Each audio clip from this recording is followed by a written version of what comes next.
On prétend souvent que Dieu a institué le sabbat en Éden, en raison du lieu entre le sabbat et la création, dans Exode 20, 11. Car en 6 jours, l'Éternel a fait les cieux, la terre, la mer et tout ce qui est contenu. Et il s'est reposé le 7e jour. C'est pourquoi l'Éternel a béni le jour du sabbat et l'a sanctifié.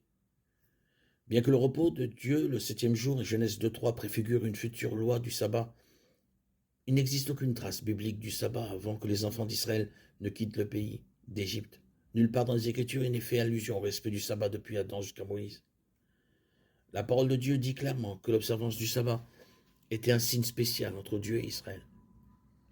Les enfants d'Israël observeront le sabbat et le célébreront de génération en génération comme une alliance perpétuelle. Ce sera entre moi et les enfants d'Israël un signe à perpétuité. Car en 6 jours l'Éternel a fait les cieux et la terre, et le 7e jour il s'abstint de travailler et se reposa. Exode 31, 16, 17. Dans Deutéronome 5, Moïse réitère, ton Dieu t'a commandé d'observer le jour du sabbat. Deutéronome 5, 15. L'intention de Dieu en donnant le sabbat à Israël n'était pas qu'il se souvienne de la création, mais qu'il se souvienne de leur esclavage en Égypte et de la délivrance du Seigneur. Notez les exigences pour l'observance du sabbat. Une personne placée sous cette loi du sabbat ne pouvait pas quitter sa maison le jour du sabbat, Exode 16, 29.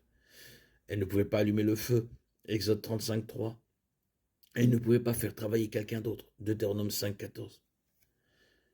Une personne qui enfreignait la loi du sabbat était punie de mort, Exode 31, 15. Nombre 15, 32, 35. Après avoir donné l'observance du sabbat, Moïse donne la raison pour laquelle le sabbat a été donné à la nation d'Israël.